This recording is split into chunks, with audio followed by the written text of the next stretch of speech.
Before Steph Curry rallied Golden State past the Clippers last night to improve to 13-0, Warriors player development consultant Steve Nash sat down with the San Jose Mercury News to talk about Curry as a player. Here's what he had to say.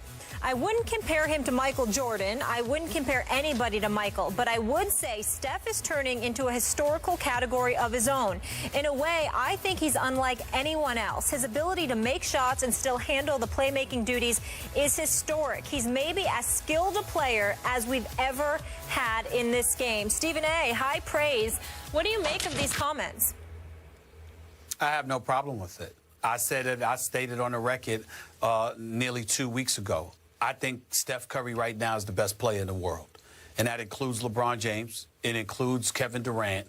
It includes even Russell Westbrook to some degree, even though I still contend to you that Russell Westbrook, I'm still not backing off of my pick that he's going to be the league MVP. It might be a two-horse race between him and Steph Curry. And I cannot tell you how much I cannot wait to see Russell Westbrook go up against Steph Curry. I want my dream scenario, Skip, I don't have the schedule in front of me. Yep. I really wish that Steph Curry stays on this kind of tier and they're undefeated and then he runs into Russell Westbrook. Because I want to see that. Obviously, I want Kevin Durant with him, but I'm just talking about that point guard matchup because let me tell you something. If there's one guy in the NBA that Steph Curry has to worry about is Russell Westbrook. You talk about an assassin who is going to rise to the challenge, who's going to sit back and hear everybody talking about and raving about Steph Curry, but will be ready for that challenge. It is Russell Westbrook. It's like that. I mean, this is beautiful. I haven't been this excited. I mean, I love my NBA basketball, but I haven't been this excited about the NBA in years. I don't even know what to tell you, man. Steph Curry's on another level. I mean, this brother right here shoots 52% from the field, 45% from three-point range, averaging 34, pulling up from 30, 35, 40, 25, 50. It don't matter what side of the court or whatever the case may be. He's doing all of that, plus handling the ball, plus running the offense. Steve Nash is absolutely right.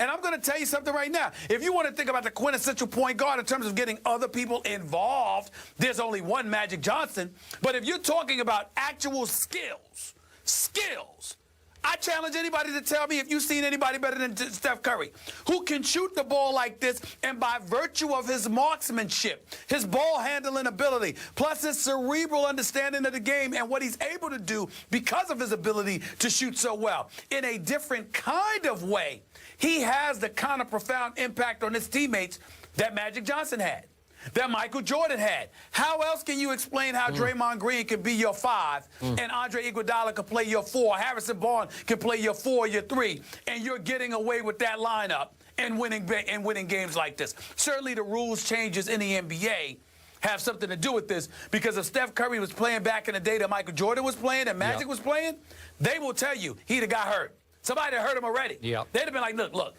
he looks good. He's a pretty boy. Plus, on top of it all, he can play, and he's not buff. Oh, somebody would have hurt him already because they would have got tired of him looking too damn good shooting and scoring like that. I agree. Bam, they would have did something. They would have done something to him. But these are different times, and they don't want to get suspended and lose their money. So as a result, they're not going to do that. And as a result, those rules facilitate his greatness.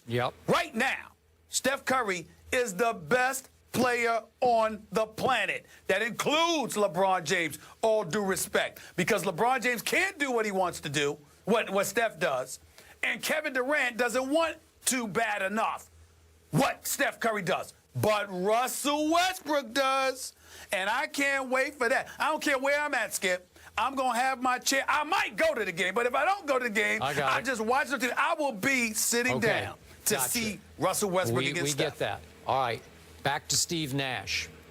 Again, before that draft of Steph Curry, I said I would take Steph #1 over Blake Griffin. And a lot of people said that's impossible. And trust me, even I underrated Steph at that point because I in no way saw this coming. This was the perfect man, Steve Nash, to ask about what Steph Curry's doing. Steve Nash, I remind our younger viewers, won 2 MVPs in this league. I thought Shaq should have won 1 of them, but he won 2. Impossible. And it's also impossible what Steph Curry is doing right now, because as Steve Nash said, and he's tried to do it humbly, he said, I hate to put myself in this statement, but he's taken what I did to another level. Steve Nash had a gear of quickness that was rare and freakish. It was stop and start quickness. It was step back quickness. Steph has taken that to another level. And to your point about buff, again, he's eclipsing LeBron as the best player in the league, and Steph is slim at 6'3". He doesn't play with power. He doesn't necessarily play with spring. Russell Westbrook can jump out of the gym and plays with attack the basket power. He's pretty ripped in his upper body. So he's taking the man's game that is pro basketball, Steph Curry is, and he's turning it into the ultimate finesse game, really a below the rim, shoot the ball from long distance kind of game. We've never seen anything like this. So I appreciated that Steve Nash is saying he's creating an historical category we've never seen before. Yeah, all of his This is new ground is being broken here. This is a new frontier, and there's only one man in this frontier, and his name is Steph Curry, and he's just entering his prime. It's not like he's 32. You know, he's just getting started. He will get better. Skip, stay with me real quick for 1 second. One other point that I want to make in bringing up Russell Westbrook. Let me tell you why I'm doing that. Because Jordan had the Bird, the Isaiahs, and the Bad Boys, and ultimately Magic. All right, Magic had Bird. Julius Erving had those dudes in his way, et cetera, et cetera. Got it. Steph Curry has to have somebody in his way. Russell Westbrook is averaging 28, 10, and 7. Yeah.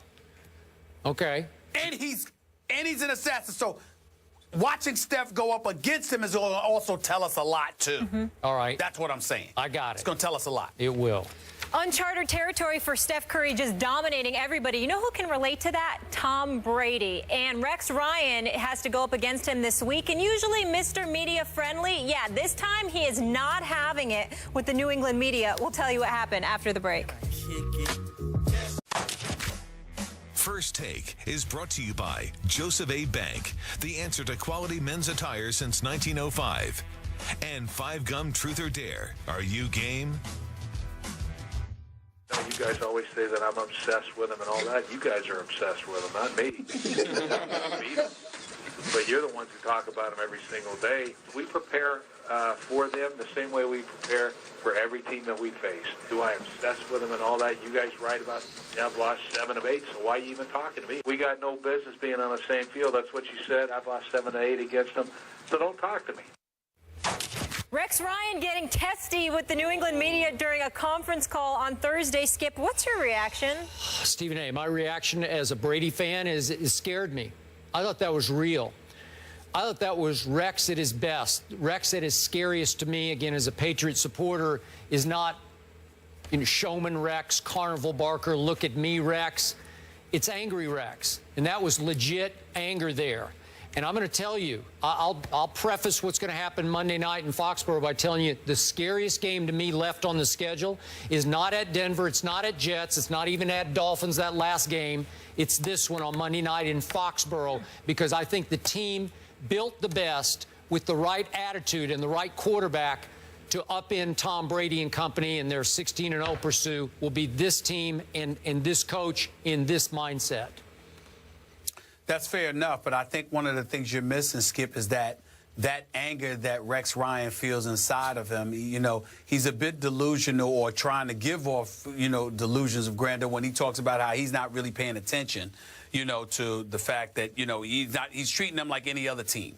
They're not any other team to him. They're a team within his division that has dominated him since he has been a head coach in the NFL. They've beaten him 8 of the last 9 times. They keep winning division titles at his expense. And he came into the NFL as a head coach talking about how he's not here to kiss Bill Belichick's ring. Yep. And everybody remembered that. So it's those kind of statements that have come back to haunt him, because he's had no choice but to kiss the ring, because since Rex Ryan has been a head coach, the Patriots have been to 2 Super Bowls and have won 1.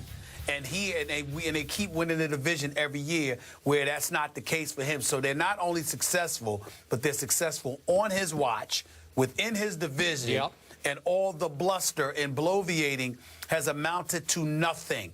And nobody highlights that, the ineptitude of Rex Ryan, better than Bill Belichick and the Patriots. I hear you, but the one coach who has tormented Tom Brady over the years the most is clearly Rex Ryan.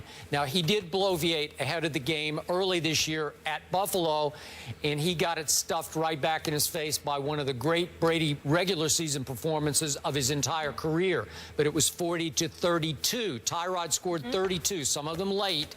But Tyrod, I don't think he's afraid of Tom Brady in his own way. That's true. But they were down 37-13 before New England got a little lackadaisical. But three of those TDs, half of those total yards are from players that can't go. Julian Edelman, Dean Lewis. So we will see. Bingo. See you guys on Monday. Have a great weekend.